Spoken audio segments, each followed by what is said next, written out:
Alors, ce matin, table ronde de 45 minutes. C'est une table ronde où on va pouvoir ensemble partager d'abord un constat, le constat de la profession. Le thème de la table ronde, je vous la mets là. Analyse et perspectives de la situation économique et les clés de la réussite pour demain. 45 minutes pour traiter de ça. Et je vais demander de me rejoindre sur scène à Agnès Carlier, Georges Gauliot, Marine Favre et Jean-Dominique Centraille, qui sont respectivement première vice-présidente de la Chambre nationale, troisième vice-président de la Chambre nationale aussi, et Marine qui est vice-présidente de l'Union, Jean-Dominique également. Si vous voulez bien me rejoindre et vous installer, je vais vous donner 2 micros. Bonjour à toutes et à tous.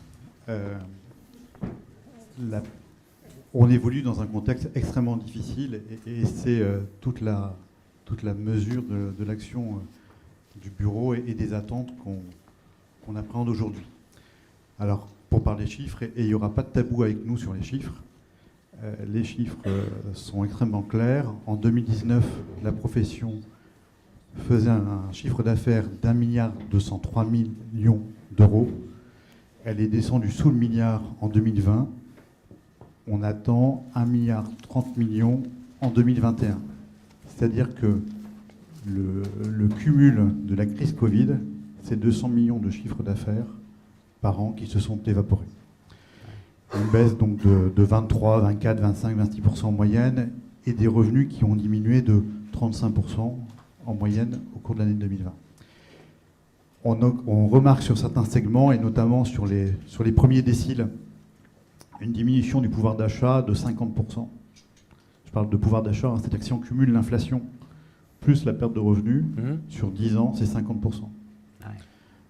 Et en regardant encore plus précisément ces chiffres-là, on se rend compte que certains d'entre nous, notamment des études individuelles,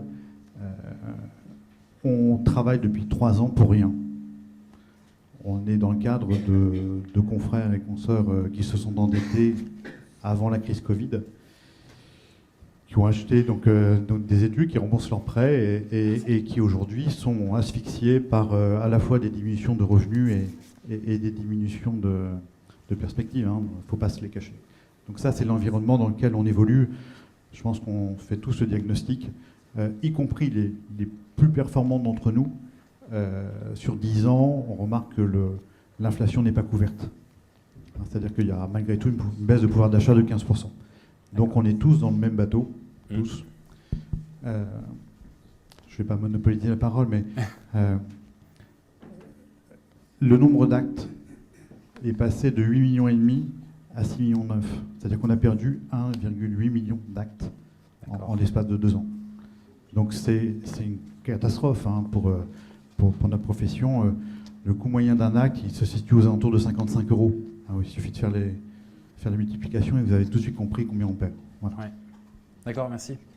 Agnès, vous voulez compléter pour la Chambre peut-être ? Moi, je vais vous parler de mon activité, puisque la profession de commissaire-priseur judiciaire n'existe plus maintenant, puisqu'on est commissaire de justice. Dans notre activité, alors là, ça a été une baisse aussi catastrophique. Donc c'est vrai qu'on peut se dire que la réunion de 2 professions, malheureusement, intervient à un moment où c'est quand même critique, puisque vous savez que l'activité des ex-CPJ, donc des nouveaux commissaires de justice, stricto sensu, ce sont les inventaires de tutelle, les crédits municipaux, et surtout la grosse partie de notre activité judiciaire, ce sont les procédures collectives. D'ailleurs, je pense qu'il y a certains d'entre vous ici qui en font et qui ne pourront peut-être dire la même chose que moi, c'est-à-dire que la baisse est catastrophique, puisque vous savez qu'avec le Covid, les PGE, il y a eu un arrêt brutal des procédures collectives au niveau des tribunaux de commerce. Pour vous donner un chiffre, si je ne mets pas mes lunettes, je ne verrai pas. Les procédures collectives en 2019 il y en avait 40 000, et on est passé en 2020 à 26 000. Et je peux vous dire que 2021, c'est à mon avis la même chose, si ce n'est moins. Et on se rend compte que les PGE bloquent évidemment les procédures, que l'URSSAF n'assigne plus, je pense que ça vous êtes tous au courant, et qu'on se retrouve dans les 26 000, ce sont que des dossiers, des petits dossiers, si j'ose dire, c'est-à-dire des fonds de commerce, des petits artisans avec un salarié. Enfin, on voit qu'il y a un blocage total de l'économie. Alors on nous dit « Ah oui, mais ça va repartir, vous allez voir, vous allez en avoir ». Mais je pense que de toute façon, on a changé d'époque et que je pense que les pouvoirs publics ne vont pas laisser un autre tsunami économique arriver avec des faillites en nombre. Donc il y aura sans doute des mesures. Donc ce qui fait que dans notre activité, ça fait 3 ans qu'on fait le gros dos. Ouais. Et qu'on attend, parce que c'est pas avec les tutelles ou même les inventaires de succession qu'on rattrape. Les procédures collectives, c'est à peu près 70% de l'activité judiciaire. D'accord. Donc vous voyez, le problème se pose exactement de la même façon que pour l'activité des ex-huissiers de justice. Alors c'est vrai que, bon, faut pas non plus être toujours négatif, hein. Moi je suis toujours une optimiste. Je pense qu'effectivement, cette profession va nous permettre sans doute de rebondir d'une autre façon et à nous trouver les voies pour peut-être trouver d'autres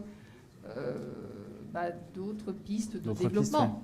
Peut-être on va en parler Après. un petit peu plus loin, bien sûr. Marine, Jean-Dominique, est-ce que vous partagez ce constat à l'Union également ?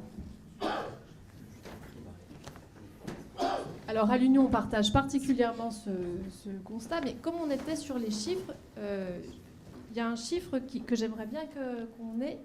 La profession, elle était à 3200 huissiers il y a 3 ans. Elle a combien aujourd'hui ? Nombre de titulaires, 2985. Nombre d'huissiers salariés, 343. Ok. Donc ça veut dire qu'on a quand même les 300 des huissiers salariés. Enfin, les lois Macron, elles étaient faites, il me semble, et sauf erreur, mais pour qu'on puisse devenir une profession plus forte, pour qu'on puisse ouvrir la voie. Je ne suis pas sûre que l'objectif ait été celui-ci aujourd'hui. Alors on parle de la crise Covid qui effectivement impacte toutes les professions, au fond impacte globalement l'économie. Mais je pense que chez les huissiers, on a vraiment aujourd'hui des difficultés terribles de survie, je pense, pour certains jeunes confrères et jeunes consoeurs. Il suffit de traverser la rue pour ne pas trouver l'activité. Et je ne parle pas du moral, hein. Là, on est sur les chiffres, on est sur des choses tout à fait pratico-pratiques, mais le moral des troupes, je ne sais pas ce que vous en pensez dans vos études, je ne sais pas comment vous vivez, vous, à titre personnel, avec vos associés, avec vos équipes collaborateurs, etc. La perte de confiance est vraiment généralisée. Quand j'étais plus jeune, alors bonjour à tous, Jean-Dominique Centraille. Je me souviens, j'avais un professeur qui disait il ne faut jamais oublier de faire son autopromotion. Alors pour le coup, on pourrait faire quand même celle de l'Union, qui a été la première au cœur du tumulte à penser au moral des troupes, et notamment par le lancement de webinaires. Je crois que Marc Aurèle avait également participé pour établir un lien entre nous et ne pas nous laisser chacun dans nos études enfermés dans nos problèmes. Merci d'ailleurs à ceux qui avaient travaillé à ce projet, puisque nous n'avions aucun contact avec la tête de notre profession. Je trouve que malheureusement, l'accompagnement des confrères, notamment sur l'aspect psychologique et moral, a été ténu, non pas réduit à néant, puis enfin inexistant, puisque nous avons été là. Et je pense malheureusement que c'est pour l'avenir, pour les mois qui arrivent, encore un sujet à avoir en tête. Concernant les rapports, on a évoqué quelques noms tout à l'heure. Il est vrai que le travail de l'Union s'inscrit dans un temps qui est très long. Malheureusement pour certains d'entre vous, comme moi, nous supportons depuis très longtemps déjà notre président. Nous avons supporté d'autres présidents qui ont fait un travail extraordinaire, qui ont mis beaucoup de temps et beaucoup d'énergie à activer leur réseau pour avoir un travail continu au fil du temps. Et c'est vrai qu'on se réunit comme aujourd'hui à Biarritz, mais je me souviens de réunions extraordinaires à Marseille et puis bien d'autres encore, qui n'étaient pas le fruit du hasard. Que ce soit les intervenants, que ce soit le travail de production intellectuelle, tout ça n'arrivait pas à quelques semaines de nos rencontres. C'est le fruit d'un travail continu au fil des semaines et des mois. Et je dirais surtout le travail qui se fait dans un état d'esprit bien particulier, qui est celui de la collaboration et non pas celui de la politique. Et climat de travail également, qui est instauré par le président et qui permet des échanges libres, simples et directs. Merci, Monsieur le Président, d'avoir su incarner tout ça au fil de ces dernières années. Juste pour rebondir sur ce que disait Agnès, on parlait des rapports, vous disiez, Agnès, qu'il ne fallait pas s'inquiéter, que la matière allait revenir. Moi, je trouve qu'on voit malgré tout, depuis de très nombreuses années, à la lecture des rapports, d'ailleurs il suffit de lire, puisque tout est écrit, que ce soit le rapport de M. Gardette sur France Recouvrement, que ce soit d'ailleurs des articles qui sont faits par des personnes, je pense à un article que j'ai en tête d'Agnès Verdier-Molinier, qui écrivait au début de la mission France Recouvrement que la réforme du recouvrement pouvait être, par les URSSAF en l'occurrence, mais on peut l'imaginer pour d'autres clients, était voulue de telle sorte que l'État puisse retenir, dans la façon dont il organise le recouvrement, puisse retenir l'exécution forcée du recouvrement. Et c'était la conclusion un petit peu d'un article que je tiens à votre disposition, que j'ai d'ailleurs avec moi. Donc on peut quand même penser qu'il y a toute une architecture dans les réformes que nous subissons, et nous pouvons, je pense, et ce sera peut-être quelque chose à avoir en tête pour la suite, avoir plusieurs clés de lecture. Alors une clé de lecture qui pourrait être naïve et qui consiste à croire ce qu'on nous dit simplement. Et pour ma part, j'ai toujours, mes associés le savent et des fois me le reprochent, mais je pense qu'aujourd'hui, nous devons être médicalement schizophrènes, c'est-à-dire que nous devons avoir plusieurs capacités à appréhender les choses pour les lire de multiples façons. Les lire favorablement, on nous dit qu'on veut nous accompagner et qu'on va tout faire pour nous accompagner, bien prenons-le pour argent comptant, et de notre côté, rebondissons en étant force de proposition. Mais peut-être aussi, préparons-nous à ce qu'on nous accompagne sur des chemins qui seraient des chemins, je ne vais pas dire de perdition, mais en tout cas des chemins d'égarement, qui vont nous faire perdre du temps, qui vont nous faire perdre de l'énergie et aussi une certaine acuité. Donc je crois que pour l'avenir, et je fais le lien un petit peu avec la suite, nous devons être organisés, et plus que jamais, nous devons être un ensemble parfaitement uni et cohérent, que nous soyons dans des fonctions électives Chambre nationale ou dans des fonctions syndicales, pour avoir des stratégies communes, mais qui tiennent compte de toutes ces clés de lecture. Et sur les différents rapports, je pense notamment au rapport Sauvé, nous étions ensemble, Patrice d'ailleurs, en début d'année dans le bureau du ministre. Je crois que le message est très clair. Je crois que la question des baisses de chiffres est éminemment claire. Et je crois que tous nous faisons l'expérience que nous ne faisons plus certains types d'actes. Après j'arrête. Comme le congé commercial par exemple, qui était un acte récurrent, qui était un acte très sécurisant, qui avait une vraie valeur ajoutée. Et je pense que nous devons être vigilants à ce qu'à force de dévisser un boulon par-ci, un boulon par-là, un jour, nous finissions par constater que l'ensemble de l'édifice s'effondre. Et c'est en cela que nous devons, me semble-t-il, avoir plusieurs clés de lecture. D'accord. Donc ce que je comprends, moi qui suis extérieur à votre profession, c'est quoi ces colis? L'étude d'huissier, point de collecte peut-être? Réfléchissez-y, je vous invite à y réfléchir. Donc je comprends qu'effectivement, vous avez une situation qui est pas, que je ne vais pas commenter, mais que je pense est assez claire pour tout le monde. Il y a probablement des facteurs clés de succès, des clés de réussite, des choses de fédération, et on va en parler.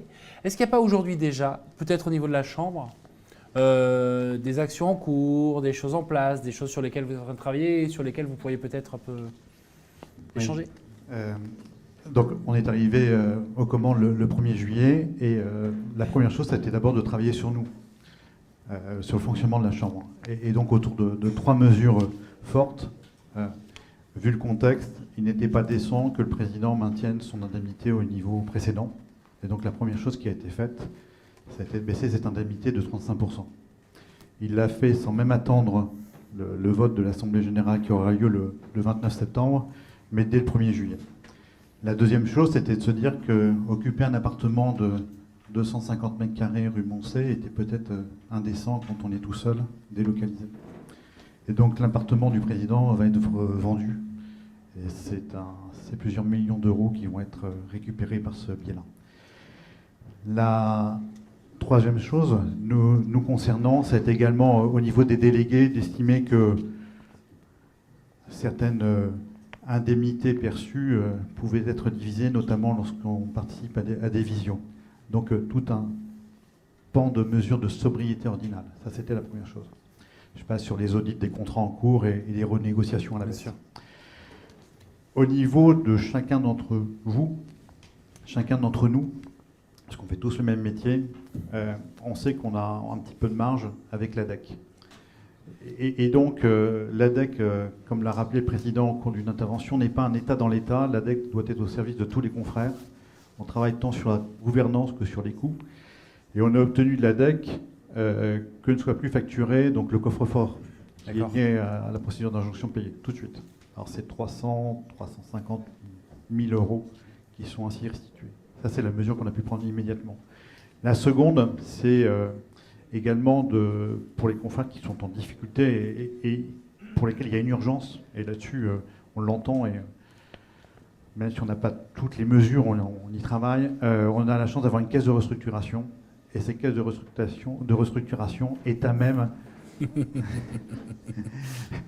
cette caisse de restructuration est à même de faire des prêts de 38 000 euros aux confrères qui sont en grave difficulté, avec, bien entendu, la nécessité pour accéder à ces prêts de proposer un plan de restructuration. C'est-à-dire que ça doit aider les confrères dans le cadre d'un passage, mais sur une action long terme. Et donc les équipes sont également là pour les accompagner sur ces mesures. D'accord.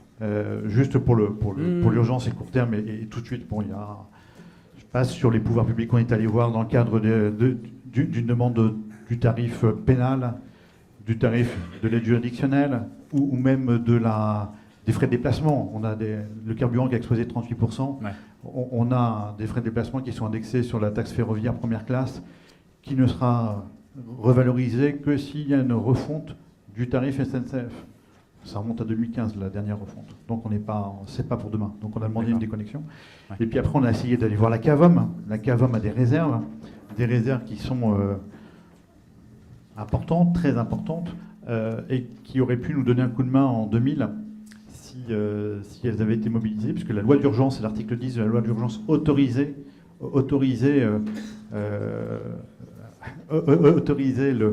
la CAVOM à nous aider. Ça n'a pas été fait à l'époque, donc on a demandé 60 millions d'euros d'allègement de cotisation. On attend la réponse. Bien sûr, ce serait à droit constant. On attend la réponse, mais ça permettrait l'année prochaine d'avoir au moins un allègement sur les cotisations qui sont réglées à la SAC-Caisse.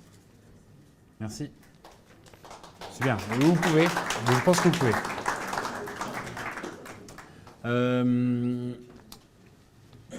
Si vous êtes d'accord, on peut passer peut-être à cette phase d'espoir, en tout cas sur le futur et sur peut-être les clés de réussite pour la profession individuelle, collective, ordinale. Qu'est-ce que vous pouvez dire là-dessus et comment vous voyez les choses dans une projection du métier dans les mois et les quelques années qui arrivent? Alors moi, je vais plutôt vous faire un témoignage, puisque vous savez que les commissaires-priseurs ont été réformés en 2000, qu'on nous a donc, on a sorti de notre activité monopolistique les ventes volontaires, donc toutes les activités concurrentielles, enfin les ventes et les inventaires. Inutile de vous dire qu'en 2000, la profession était vent debout contre cette réforme, puisqu'elle avait été imposée par l'Europe. Vous savez que c'était une plainte de Sotheby's, de Laure de Beauvau-Craon, qui à l'époque avait déposé une plainte au niveau européen. Le gouvernement français n'avait pas répondu pendant des années et a répondu en 2000 en disant, en 2000, on va faire une réforme. Effectivement, il n'est pas normal que Sotheby's, Christie's, les grandes maisons de vente anglo-saxonnes ne puissent pas venir vendre en France.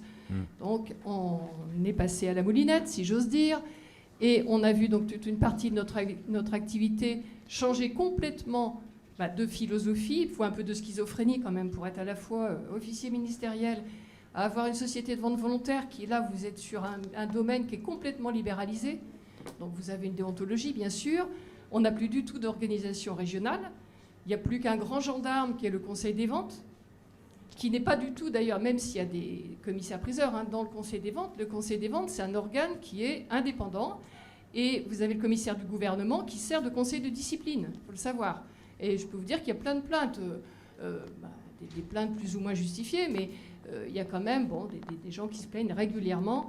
Et vous avez une demande en bonne et due forme du commissaire du gouvernement, et il faut s'expliquer. Donc on a changé complètement de mentalité. Qu'est-ce qu'on peut dire 22 ans après? Ça fait 22 ans que cette réforme a eu lieu. Moi, je pense que s'il n'y avait pas eu cette séparation, les commissaires-priseurs judiciaires n'existeraient plus. Parce qu'il y a quand même un équilibre entre les structures. Mais surtout, on nous avait dit, vous allez voir, on va libéraliser, comme ça, il y aura du dumping. Pour les acheteurs, vous verrez, ça va être intéressant parce que, évidemment, tout le monde va rivaliser pour avoir le moins de frais possible, pour s'attirer des vendeurs et des acheteurs. Qu'est-ce qui s'est passé?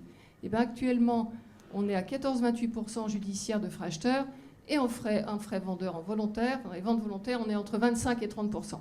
Donc là, on en avait fait d'ailleurs cette démonstration, on l'avait faite à l'autorité de la concurrence et à la chancellerie quand ils ont parlé de regrouper, et qu'il fallait faire de la croissance. En fait, il n'y a pas de croissance du tout. Enfin, je veux dire, je pense qu'à ce niveau-là, on en a parlé, c'est complètement raté. La loi Macron ne va pas donner de pouvoir d'achat aux Français. Il ne faut pas rêver.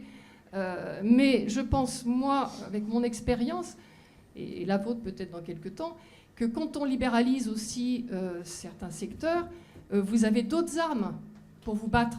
Parce qu'il faut bien dire que dans nos activités réglementées, vous êtes dans un corridor tarifaire. Donc de toute manière, on ne vous augmente jamais.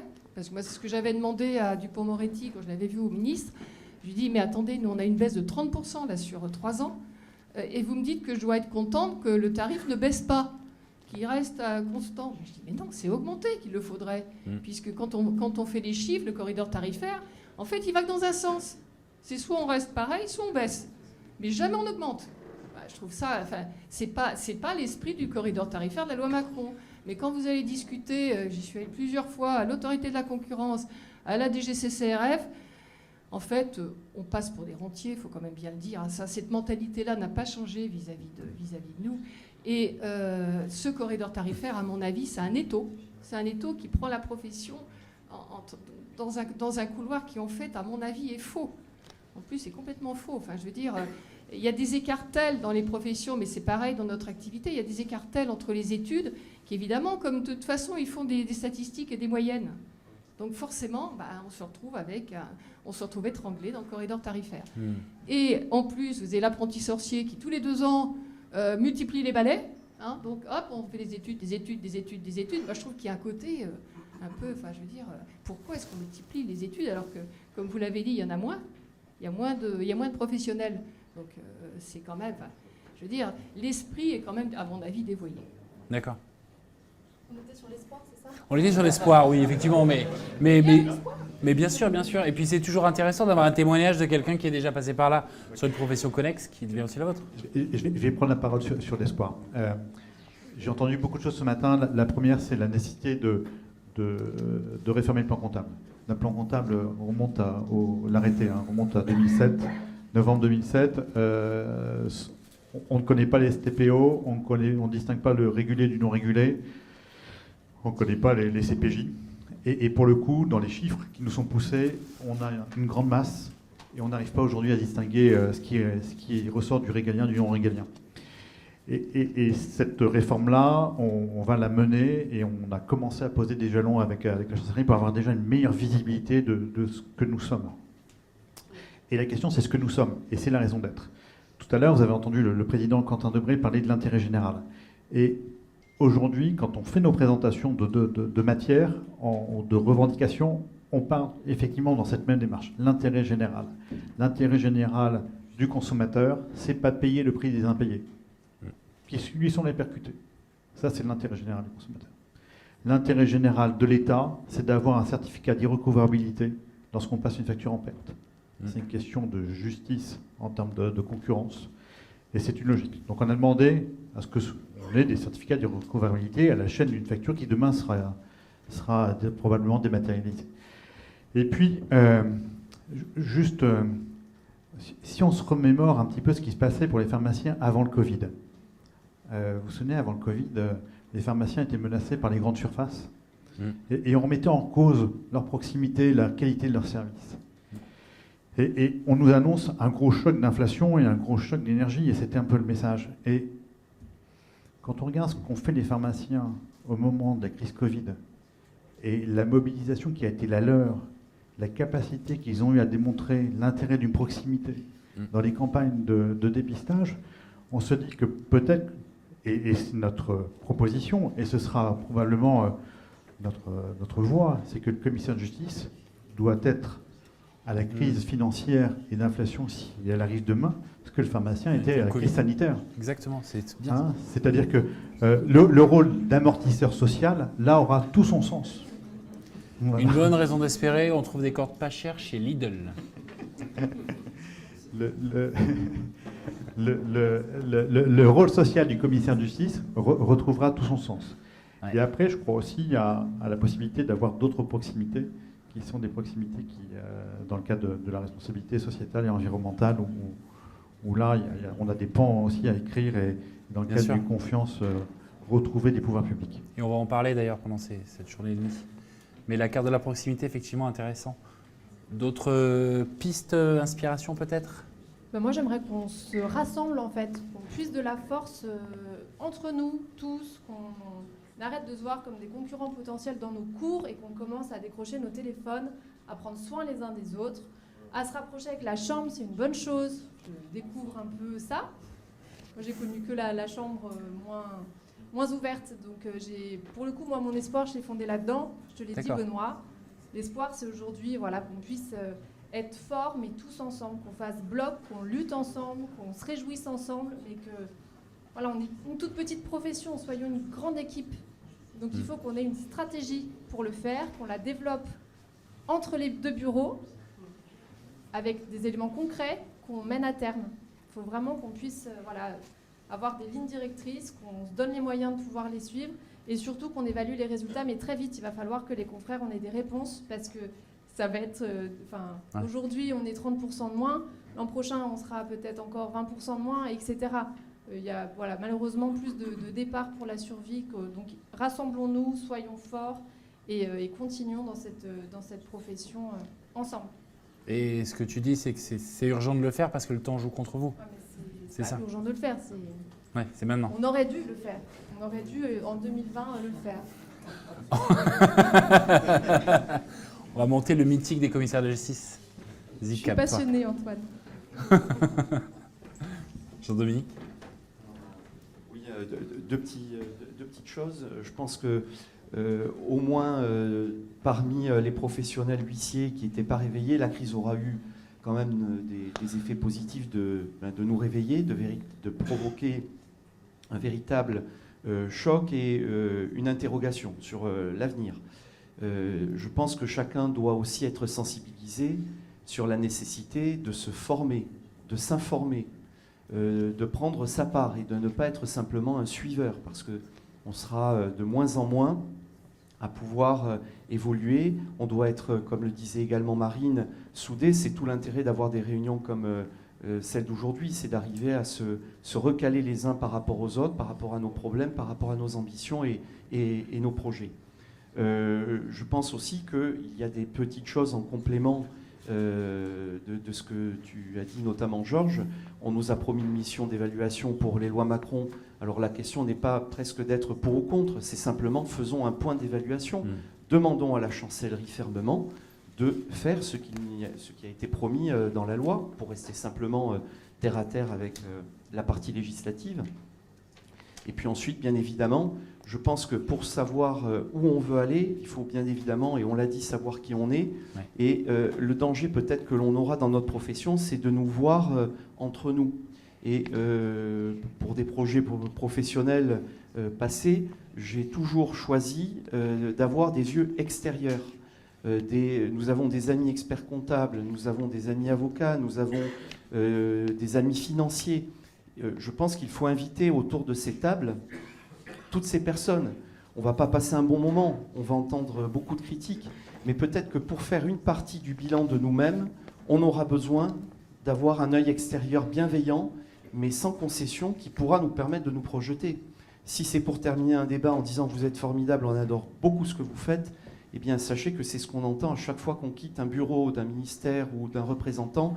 Et il y a beaucoup de gens qui nous adorent et qui trouvent formidable tout ce que nous faisons. Et malheureusement, nous voyons les effets. Donc je pense que là aussi, on devrait pouvoir s'entourer et avoir cet œil pour nous aider à nous refonder, à rebondir. Voilà.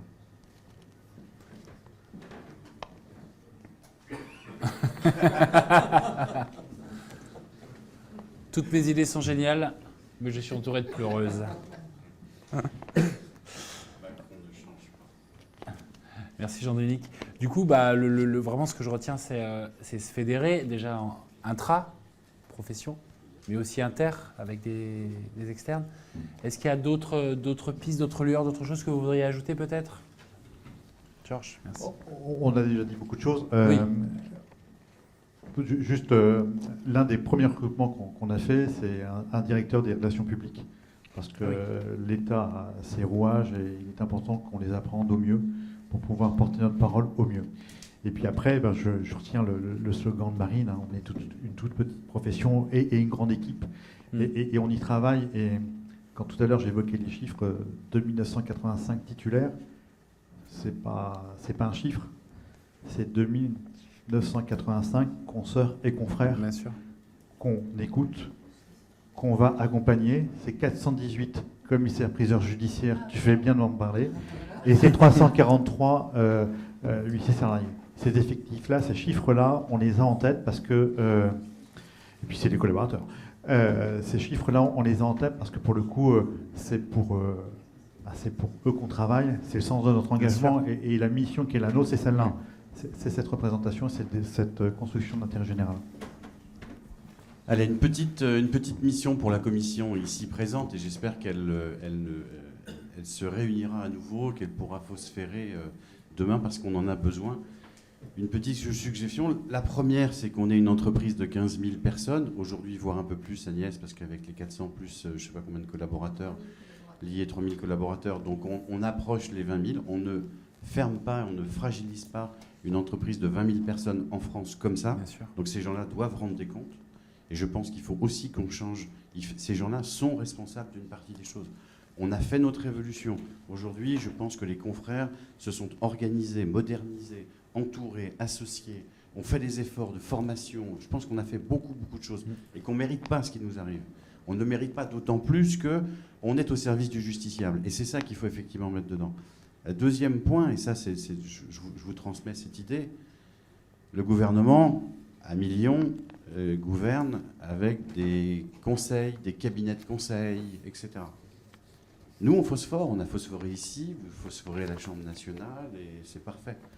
Si on n'est pas capable de mettre en face les mêmes conseils, le même niveau, pour casser les codes, pour casser ce que ces gens-là pensent de nous, on n'y arrivera pas. Donc, je vous demande de réfléchir en fonction des sujets que vous allez choisir, de vous entourer de conseils, de les payer cher. Ce sont des homologues parce que ceux qui sont dans les ministères ont fait les mêmes études. Ils ont 25 piges, ils ont 30 piges, ils ne connaissent pas grand-chose à la vie, ils sont brillants, c'est parfait. Il y a vrais technocrates. On peut s'entourer les mêmes conseils qui vont les dire à son pote, au fait, t'es au ministère, parce que dans 2 ans, 3 ans, on va changer de majorité, c'est moi qui vais arriver. Là, je défends une profession, là, il y a des petits gars qui n'en veulent. Donc peut-être qu'il faut aussi en passer par là. Parce qu'on a quand même, par le passé, sur ces 8 dernières années, plus de 100 millions d'euros de budget, on a quand même un peu jeté l'argent par les fenêtres, et je vois qu'aujourd'hui, les fenêtres sont fermées, c'est plutôt très bien. Mais je pense qu'il faudrait investir et profiter effectivement de ces économies-là pour les mettre dans ces cabinets de conseil, de sortir très rapidement des solutions et de les mettre en face des gens qui aujourd'hui nous traitent de cette façon-là. Voilà la suggestion que je peux vous faire et j'espère qu'elle sera retenue. Merci Patrice. J'ajouterais que la chance qu'on a aujourd'hui, et ça c'est une note d'espoir, c'est qu'on part d'une page blanche. Tout est à écrire dans cette nouvelle profession et je crois que s'il y a un véritable élan collectif, une synergie des professionnels, ça peut vraiment fonctionner. La vague d'étudiants qui va sortir diplômés de l'INCJ au printemps 2023, ne se pose pas de questions. Elle est profondément commissaire de justice et a vocation à faire toutes les attributions du commissaire de justice aujourd'hui. Donc je crois qu'il faut vraiment créer des synergies entre professionnels. Et puis il faut également travailler sur la restauration de notre image publique, et ça passe par le réflexe commissaire de justice. Il faut savoir faire parler de nous, et ça me semble très important. Le réflexe commissaire de justice, c'est aussi expliquer qu'on a un service de qualité, la force probante des constats, la force juridique de nos actes, notre expertise en matière d'inventaire, de vente, de prisée. Ça, c'est très important, il faut le faire savoir. Aujourd'hui, il y a pléthore d'entreprises, de sociétés qui tentent de faire ce que l'on fait à travers des applications diverses, mais qui ne sont pas au niveau de ce que fait le commissaire de justice. Et malheureusement, on ne le vend pas ou pas assez bien. Et c'est vraiment ça qu'il faut faire sur les 3 ans à venir. Il faut que le justiciable ait ce réflexe d'aller vers le commissaire de justice. Et ça, moi, je vais y travailler sérieusement. Bah, je vais, si je peux, je vais laisser Antoine. Papa, c'est quoi un commissaire de justice? Un lycée qui a du mal à s'assumer. Je vais me permettre d'intervenir dans une table ronde où je n'avais pas prévu de le faire, mais pour rebondir sur ce que vous venez de dire, et qui va dans cette direction-là, parmi les activités que j'ai, quand je n'accompagne pas vos professions et d'autres à la transformation, il s'avère que je suis associé dans une start-up d'assurance, une insurtech comme on dit, vous savez, c'est néo-assurance start-up. Et il s'avère que c'est une protection juridique totalement digitalisée, je ne vais pas vous la vendre là, ce n'est pas le projet. Mais dans le cadre de cette PJ, j'ai un certain nombre de garanties et de services, dont une garantie de recouvrement. Et j'ai passé mardi et mercredi au salon du courtage à rencontrer tous les assureurs et tous les courtiers de la place et à leur montrer pourquoi j'étais différent. Et les 2 choses que je mettais en avant, c'était bien sûr ma digitalisation et pourquoi mon application elle est mieux et pourquoi on fait tout en 3 clics et pourquoi je sais scanner, reconnaître des factures et tout ça. Mais aussi et surtout, et je vous garantis que ça a résonné, la connexion qu'on est en train de mettre en place avec votre réseau. Et l'enjeu, c'est d'envoyer des factures directement chez vous depuis les assurés. On est en train de mettre ça en place. Je ne suis pas là pour vous raconter ça. Le point sur lequel je veux rebondir, c'est que, contrairement à vous, bon gré mal gré, j'ai fait une école de commerce et j'ai fait du marketing. Et mon job, c'est d'arriver sur les salons et de prendre des trucs que je n'ai pas encore pour faire rêver les gens. Et ça a marché. Et je n'ai pas menti sur ce que vous étiez, je n'ai pas menti sur ce que vous étiez capable de faire. Mais quand on l'explique bien et quand on le raconte comme ça, les gens se rendent compte que quand c'est vous qui le faites, c'est mieux. C'est juste la façon de le raconter. Et je suis totalement aligné avec vous. Si vous savez communiquer, c'est ce que j'ai découvert il y a 2 jours, si vous savez communiquer sur ce que vous faites vraiment et pourquoi vous le faites mieux, les gens l'entendent et les gens l'achètent. Donc là, moi, je vois une piste d'espoir. Le conseil, l'accompagnement, le marketing, la communication, ce n'est pas grand-chose. Ça paraît pas grand-chose, ça change tout. Parfois, le faire savoir est plus important que le savoir-faire. Et en marketing, je vous garantis que c'est vrai.